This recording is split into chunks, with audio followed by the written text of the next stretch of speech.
하나님, 이 자격이 없는 저를 이 자리에 세워주시니 감사합니다.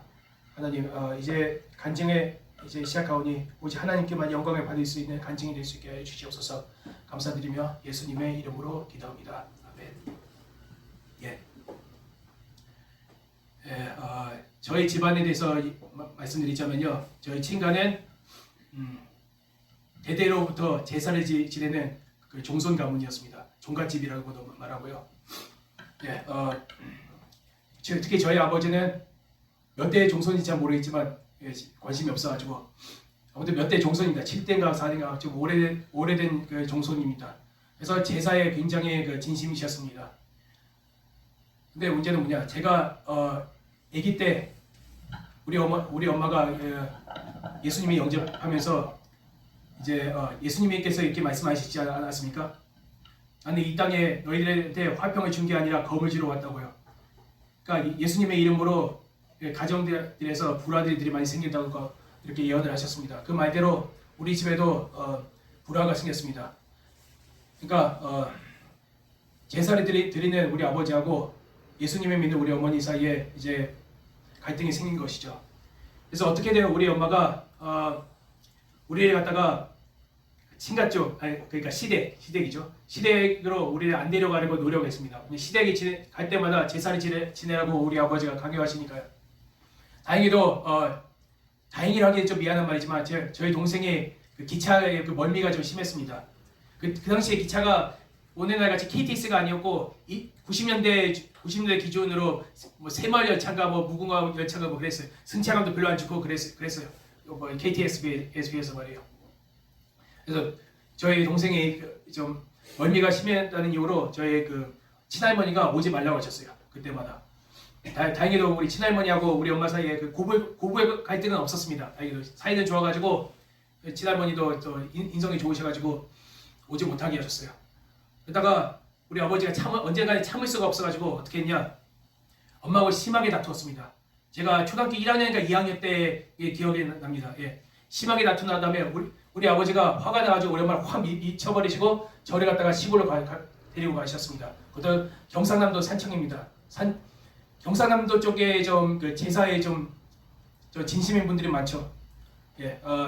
그쪽으로 가가지고 저희 친할아버지 산소를 이제 데리고 가셔가지고 저한테 절하라고 시키셨습니다. 뭐 그 당시 때 90년대 후반이니까 저희 친할아버지가 돌아가신 지 한 3년인가 4년밖에 되지 않았어요. 그래서 아직 우리 아버지가 친할아버지 잃은 그 슬픔이 아직 가시기 아직 전이라서 그런지 저를 꼭 그쪽에 데려가고 싶으셨던 모양인 것 같습니다. 같이 슬퍼하자고, 친할아버지의 죽음을 슬퍼하자고 이렇게 하신 것 같습니다. 그 마음은 좀 이해는 합니다. 약간은 이해는 해요.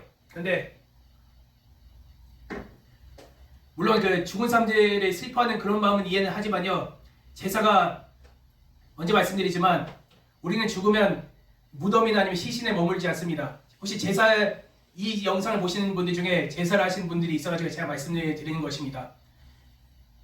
그곳에는 뭐가 남아있냐? 이 제사상에는 그 조상의 그 영이나 그게 남아있지 않고 조상의 영은 이미 4, 5세계로 갔습니다. 천국 아니면 지옥으로 가셨다 이 말입니다.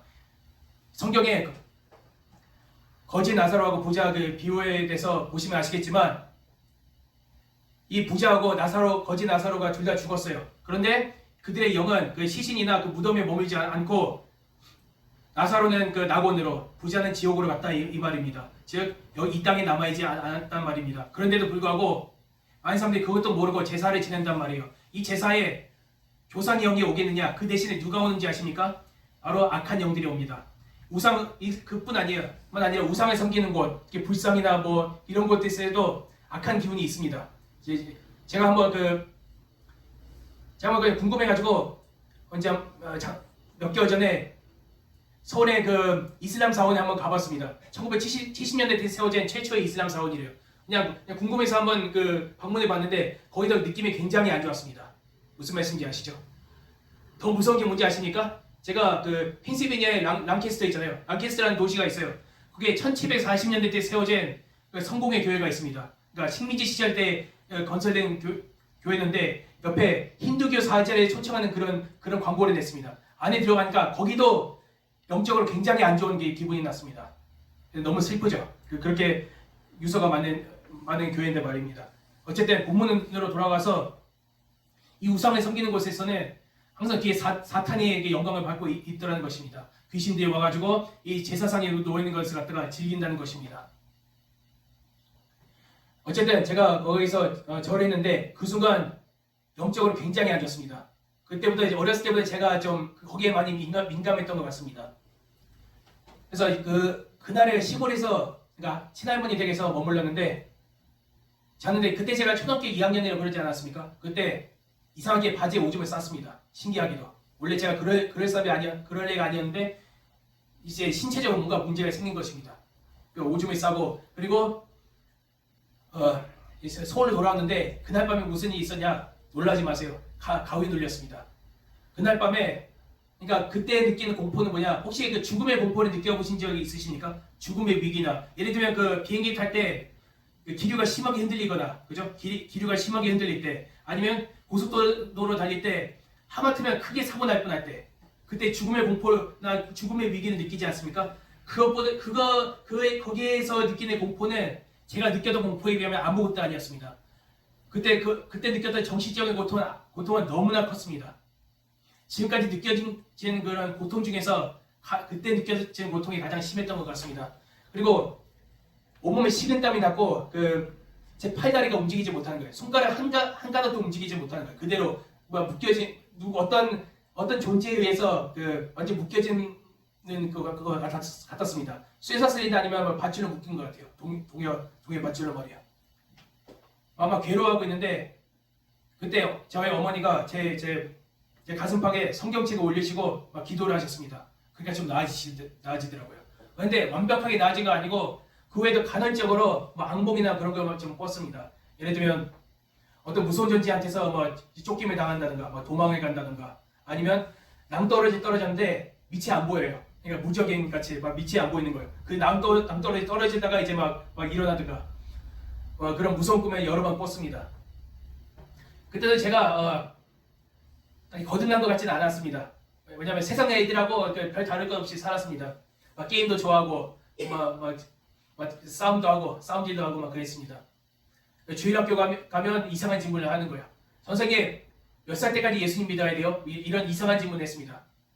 예. 초등학교 3학년인가 그때였던 걸로 알고 있습니다. 아무튼 나중에 초등학교 5학년에 이제 들어가서 이제 구원에 대해서 이제 심각하게 이제 생각하기 시작했습니다. 4학년인가 5학년 같아요. 아무리 생각해도.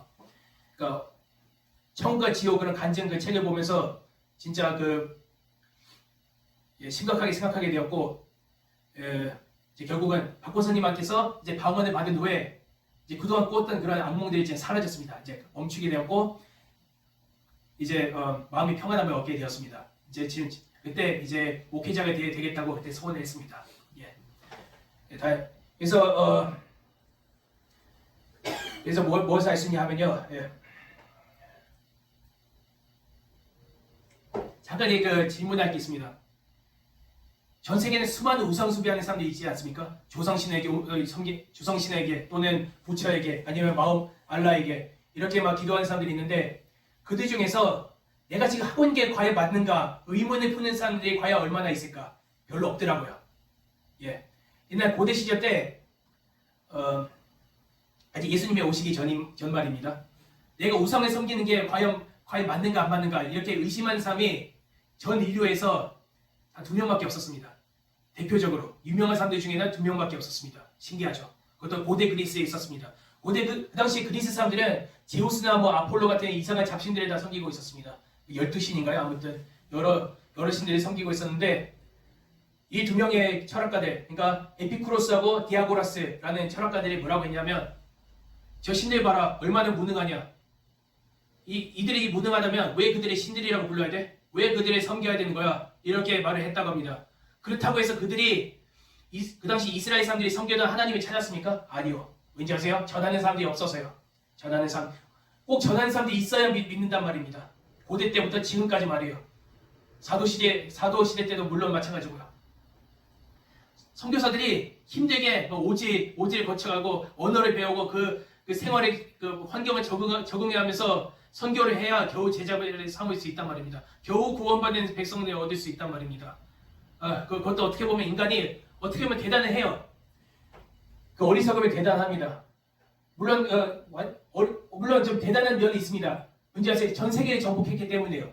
북극에서부터 여기같이 온대지방뿐 아니라 북극, 정글, 사막같이 몇천 년 동안 살지 않았습니까? 그렇게 적응력이 대단한 인간임에도 불구하고 우리 아버지도 굉장히 성실한 분이에요.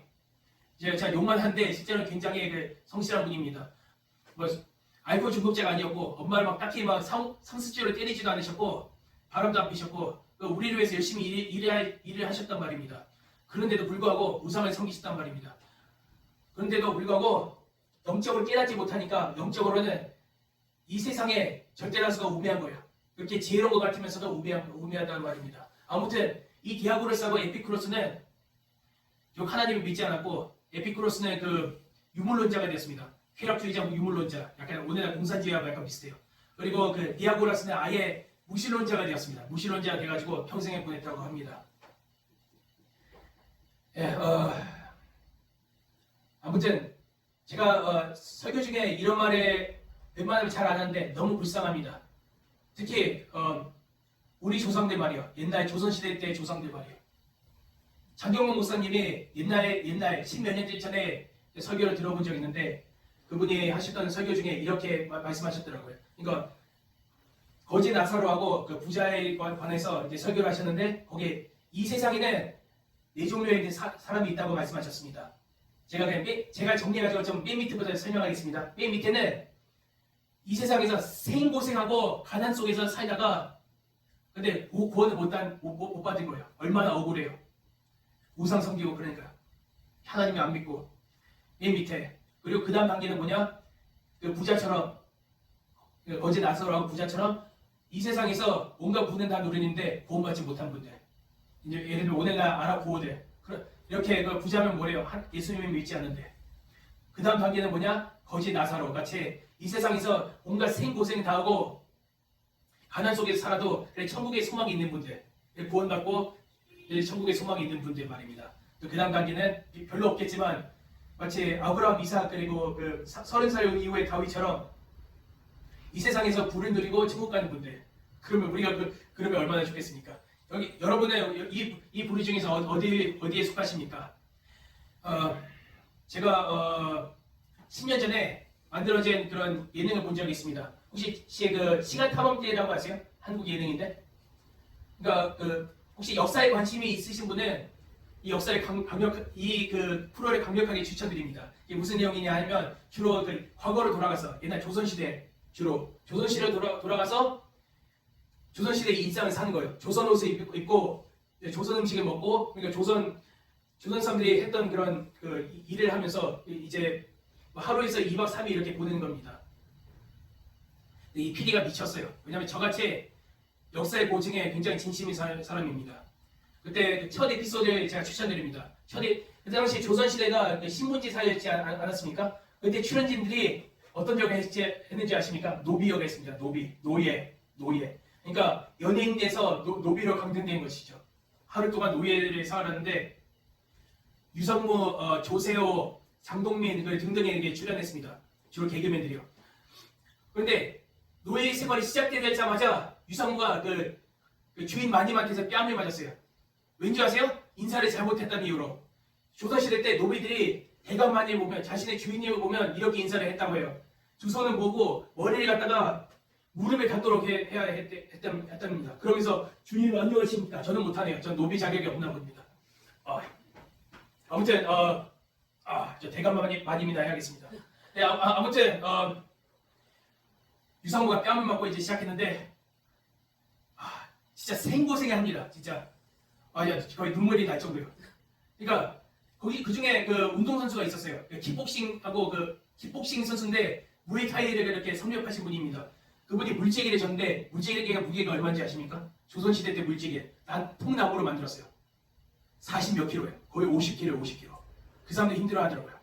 그리고 밥을 짓기 위해서 불을 펴야 될 거 아니에요. 그런데 그때 성냥기비나 있었겠어요? 부싯돌을 주어지더라고요. 부싯돌로 불을 켜는데 여러 사람이 붙어서 불을 붙이는데 4시간 걸렸습니다. 현대인이 그걸 할 수 있겠냐 이거예요. 그리고 그 대감마님이 나 외출하고 싶다 해가지고 그 편지하에 앉았는데 그 사람의 체중하고 그 편지의 무게가 다 합쳐서 135kg예요. 4명이서 이렇게 들어가지고 3km를 이동해야 돼요. 뭔가 생고생을 하다 보니까 조세호가 하루도 버티지 못하고 추노했어요. 도망갔어요. 그래서 추노 그 다른 편은 또 그 지가 또 만든 거예요. 예? 그 추노에 나오는 그런 그 노래가 막 흘러나오고. 제가 그거 보면서 뭐라고 생각하냐면 조세호 같은 현대인이 하루도 버티기 어려운 걸 갖다가 노비들은 이러면서 일평생 살았다고 합니다. 그것도 그 당시 말 한 피가 가격이 노비 3명 가격이었다고요. 짐승보다도 못한 삶을 살았다는 얘기입니다. 그러니까 장동민이 이게 그 하루 동안에 30몇 킬로미터를 걸어가는 거예요. 주인님이 심부름 하려고 도중에 쉬면서 제작진한테 이렇게 물어봐요. 우리 어머니 어디 갔어요? 어머니요. 노예로 팔려갔습니다. 그러니까 당신은 낳고 얼마 장성한 다음에 당신은 딴 데로 팔려갔습니다. 어머니는 다른 집의 노예입니다. 그러니까 장동민이 막 오해를 하더라고요. 슬프죠. 완전 소보다도 못합니다. 그런데 이렇게 평생 이렇게 생고생하는데 구원받지 못한다고 생각해 보십시오. 오죽하면 조선시대 때 이런 속담이 있었습니다. 이거 농담이 아닌 것 같습니다. 개똥밭을 굴러도 이승이 낫다. 무슨 말인지 아세요? 이렇게 노비로서 이렇게 힘들게 살아도 사후세계보다 낫다는 얘기입니다. 얼마나 무서운 얘기입니까? 이런 어두운 땅 조선에 하나님께서 빛에 비추셨으니 바로 선교사들을 보내셨습니다. 그래서 이 불쌍한 조선인들의 거지 나사로라도 되게 하시려고, 그러면 얼마나 좋겠어요. 여기 은혜를 베푸신 것입니다. 그러므로 우리가 그리고 이 본문에 복이 나오지 않습니까? 하나님이 사랑하고 섬기는 자에게는 복을 내린다고 하는데, 물론 하나님께서 하나님이 사랑하는 자녀들을 위해서 이 땅에서 복을 주실 수 있습니다. 그런 능력이 충분히 있으시고요. 그런데 그것보다 훨씬 더 큰 복이 뭔지 아십니까? 저 영원한 천국에서 우리를 구원하신 예수님과 함께 영원히 사는 것입니다. 그만큼의 복이 이 세상에 어디에 있겠습니까? 이 세상에서 진짜 개똥밭을 굴러도 천국의 소망이 있으면, 이 구원받았다는 이 천국의 소망이 있으면 그만큼 복이 어디 있겠습니까? 아무리 생각해도 그런 것 같습니다. 여러분, 이 세상에 아무리 힘들어도 되도록이면 원망하지 마십시다. 되도록이면 화내지 마시고요. 진짜 옛날 우리 조상들 생각하면 정말 눈물이 납니다. 정말 불쌍해요. 그나마 그러니까 노비로부터 임금까지 다 불쌍해요. 구원을 못 받았기 때문에. 그러니까 죄다 구원받지 못한 거지 아니면 그 부자인 것 같습니다. 그 비유에 나는 부자인 것 같습니다. 너무 불쌍합니다. 아무튼 우리가 감사해야 될 게 뭐냐? 감사의 대상이 크게 세 부류가 있습니다. 세 존재가 있습니다. 첫째는 우리를 구원하신 하나님께 감사해야 되는 것입니다. 둘째, 누구한테 감사해야 하냐면 이 땅에 선교사를 보낸 나라들 있지 않습니까? 미국, 영국, 캐나다, 거기에 이 세 나라를 위해서 기도해 주시기 바랍니다.